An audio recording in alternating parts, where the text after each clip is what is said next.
What's up, everybody? Today I'm going to be discussing how health is a lifestyle. Health isn't something you go to the doctor to go get. It's not something that you watch commercials and they tell you what to do by taking pills and by thinking you're going to just swallow something down with water, you're going to have health all of a sudden. Health is something that you do day in, day out, from the morning you wake to the morning you go to bed, and even during the sleep and rest that you were getting. Health is a journey, and it lasts the rest of your life. And just because you go on that journey and decide to take that path, it's not always going to be perfect. You're not always going to get it right. You will have trials, tribulations, challenges, fails, but you get back up as quickly as possible. And by not continuing a downward spiral, you're able to have some form of health in your life, a way of feeling good in your skin, a way of feeling free, of being energetic, knowing that you have the potential to live through your latter years of life with even more energy to be able to continue doing the things you've always done and love to do. Not having to live the last 20 of your years of your life still alive, but incapable of actually doing anything, whether you're rich or poor. You want to add life to your years and not just years to your life, because what is living if you're not really you and not able to do the things that you love? And that's also a huge part of what lifestyle is having the style of life that's even worth living to begin with. Having hobbies, having friends, doing things you love, getting out of the house, going and getting to do things, a little bit of travel, being out in nature, being out in the public, making people laugh, making people cry if they need it. Whatever it is that gets life and the style of it that you want, something to actually live for. And I wouldn't recommend making people cry, but you get where I'm going. Living life in general, experiencing the raw emotions and the spectrum that we have to offer, from the highest of highs to the lowest of lows. And that's what's going to help you appreciate those highs.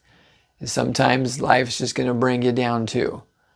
But the quicker you get back up, the more character you build, the better your life and the better the style of it is. And you become an inspiration for others to do the same.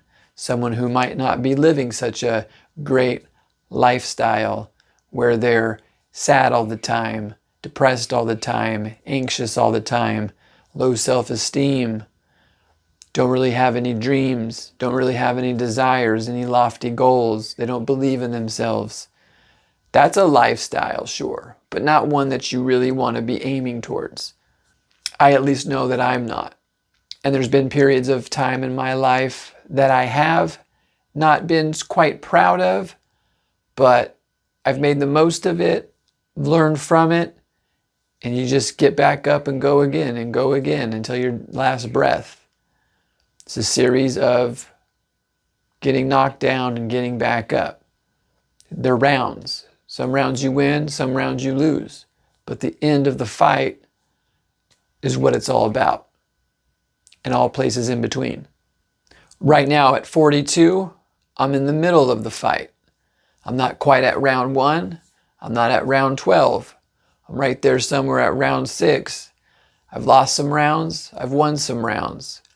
And I'm positioning myself now so I can get some good rounds going, so that when I hit those 10th round and I'm a bit older, I'm not having to go work at Walmart or live with a family member and an addict or something, just miserable and just surviving. I'm still contributing. I'm still doing the things that I love well into my 70s and my 80s, contributing to the community, to society. That's lifestyle. There's a lot of people out there that live high to the pinnacle of the mountain lifestyles.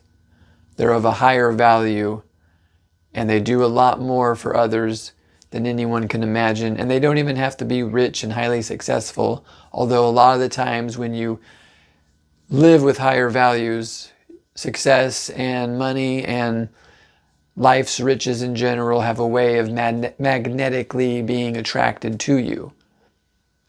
You become, and like a magnet, you attract. You become, and like something that repels, you repel things. I've managed to do both in my life, and now I'm trying to get to a spot where I can be more of a magnet than a repellent. And a lot of the things that I've wanted, I've gotten, and a lot of the things that I've wanted, I'm still aiming after. And it's a huge part of lifestyle and health is to be able to keep going and doing that. Because without health, you're not going to last very long. You'll be winded out by the third round and knocked out. From the food you eat, to the people you frequent, to the things you frequent, that's your lifestyle. That's the health. What's going into your body, what's going into your mind, the words coming out of your mouth. That'll let you know how of a high life or low life you're living. And it doesn't take very long to figure it out. If you take a look around your environment, you'll know exactly where you stand right now. I myself am in the middle of all of it, and it's quite thrilling and fun, but now it's time to take those next steps for myself, and that's me being honest. And I'm just asking now, be a little honest with yourself. Are you living a higher life? Is your lifestyle, the way you live day in and day out, something that you're happy about, something that you're content about, something that you would wish upon others, or is it something quite the opposite? Cheers to your guys' health. This is just a quick idea of lifestyle, something to give you ways to think of how perhaps you're choosing to live the finite amount of time you have on this planet. Take care.